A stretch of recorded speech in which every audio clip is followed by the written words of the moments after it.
So the objectives are to leverage an existing quality system. Because people say to me, well, how do we get started? And one of the simplest things that we do, and probably one of the lowest cost things that you can do, is a simple gap assessment.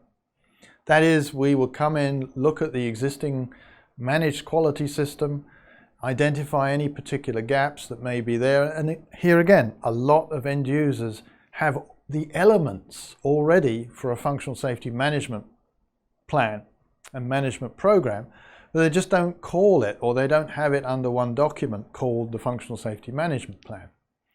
And so what you could do is create the functional safety management plan and refer to existing procedures. So you're not reinventing the wheel, you're just building off what you already have, and you're just filling the gaps to make sure that we have what we need. So again, the activities would be specified during the life cycle to achieve and maintain functional safety. That's the purpose of doing this. So that's why roles and responsibilities are very important, including organizations. So if you have, I know for example, Chevron has a group called the ETC group, which handles most of their safety application. We've supported them occasionally when they've had too much to do, but that can be inside the company. So you can appoint one or more people to lead this activity. And as I've said already, you want to extend what you already have. You don't necessarily want to reinvent the wheel. And then you develop those specific functional safety related procedures that you need. And with any plan you organize, of course, you execute, you monitor, and you improve. So that's the whole point of doing this. So it's not a once and done, it's a living thing. It needs to be constantly looked at as part of the life cycle. So the key issues from a functional safety management perspective: safety planning, create that FSM plan. So if you're doing a SIS project, you need a plan, you need to define how you're going to handle the stages of the life cycle, you need to define your roles and responsibilities, you need to make sure you've recorded personnel competency. So here again, a very simple method you could use to do personnel competency is you could use, for example, an Excel spreadsheet. And you can have the names of the people down the left-hand side in columns. You can have the life cycle activities across the top. And then under each of the life cycle activities, you can indicate who has either basic knowledge, who's an SME, a subject matter expert, so they're very well qualified to do it, or who's an intermediate. That's a very simple methodology of doing that. And of course you can expand on that and put in more different categories. But that's just a simple way of being able to document. And then what you can do is you can use that matrix to help plan your training activities. So who do you want to bring on? And of course that should be part of an overall succession plan as the more senior people progress to the point where they're going to retire. Because you don't want that knowledge and experience just walking out the door. You want to be able to transfer some of it so that you have some overlap and you can make sure that you're not introducing potential systematic errors or systematic issues, because now you've got less trained, less experienced people that you're expecting to be able to do what the guy that just retired did so very well. So it's important to understand that. And then of course what we document and how we control the documentation is very important. You know, I always talk about the 4 R's: the right data, the right place, the right time, and the right format. Because if it's not, you could end up with gaps again. And usually it's transitions when it goes from one group to another group and it has to pass across. So if it's not in the right format, and again, I'll give you an example of this. Years ago, when I was general manager of ICS Technology, and we were looking at developing the trusted ICS, we wanted to utilize modern injection molded plastics. In the early 90s, this was quite new for industrial control, and we wanted to model it on an existing system. Now the existing system had been designed in the 70s, but the technology, the electronics, was still very, very relevant, but it had that old look of a 1970s designed system. So we wanted to give it a facelift, and we thought, okay, we can trial out the injection molding plastics with this system and give it a new lease of life whilst we were developing Trusted. So we hired a design company in the UK. They came up with drawings, we approved that. We found a company in California that could do the injection molded plastics, and we planned to have the plastics delivered within 6 months, and then there was a launch planned, an internal launch, sales launch planned by the sales director to be held in Europe. So of course, as with all things, delays occurred.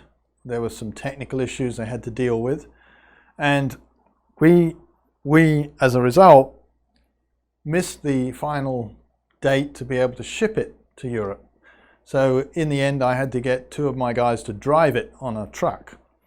So the plastics came in. This was on I remember it very well, this was on a Friday morning. The show was on the Tuesday the following week, so the guys had to drive it over the weekend to get it there. So Friday the plastics came in, we took the plastics out, we put all the electronics in the plastics, and it was going into a standard cabinet, 2-meter high cabinet, 19-inch. So we put it all in. When we got to the last module in the rack, it wouldn't fit.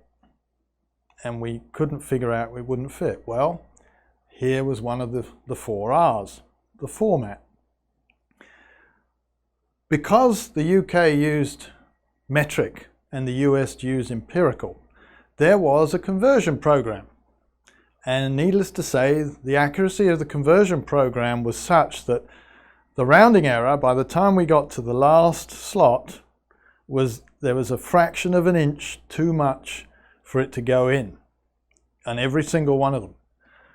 So we had to get files out, file down the plastic so we could actually get it to slot in. But that, nobody had thought about that, and they thought, okay, it's going from metric to imperial. And there was obviously a rounding error. So it's very important that when you're transferring documents, and in this case engineering drawings, if you're moving from one metric system to an imperial system, you make sure that that's taken into consideration. So the components. You'll notice roles and responsibilities highlighted in red. That is for a specific purpose, and that purpose is because that's the emphasis, roles and responsibilities. Competency, how we structure our documentation. The verification tasks for each step. So how are we going to verify at each step through the process that we have what we need? And then, of course, the development of the safety requirements specification. There needs to be a plan for how we're going to develop that. And as I said, if you're going to subcontract it to a third party, then you need to make sure your procedures define that, but also define how you're going to approve what you get back. Design guidelines and methods is important. If you've got specific guidelines that you want them to follow, then they have to follow it. Verification and validation plans. Again, how are we going to test? Are we going to do it at the vendor premises? Are we going to do it at our premises? Where is it going to be? And then operation and maintenance guidelines. Those have to be considered and put in place, especially if it's new technology. So if we're upgrading or changing our SIS for a more modern, then do we know that our people, our operations and maintenance people, understand this? And so we should make sure that there's plenty of time for them to be trained in how to use this. Management of change, very important. How are we going to manage changes? Who's responsible for ensuring that whatever changes we want to put in are actually correct? And then, of course, the functional safety assessment plan. How are we going to do functional safety assessments? So the standard requires that it's an independent person or persons or organization to do that. So it would have to be somebody that's not involved in the particular phase of the project. So if somebody's involved in the analysis phase, they shouldn't be doing the FSA1. They can be part of the team, but it has to be independent. So, roles and responsibilities clearly defined and communicated. It's no good just putting it on a chart and putting it in somebody's office in a binder. No good. We have to make sure we communicate what it is we expect from the people. And it needs to cover each phase of the life cycle and the associated activities. It is one of the specifically noted primary objectives, and that's why that's in red. It's very important. We have to make sure that we have roles and responsibilities defined, and it's not that easy, as you'll find out in a minute. The documentation objectives, as I said, what needs to be documented, of course. And so we have to make sure that all the phase information is properly documented. We have our management of functional safety documented. In other words, we have our functional safety management plan. We have our V&V, our verification and validation defined, and we are performing functional safety assessments, or arranging for functional safety assessments to be performed.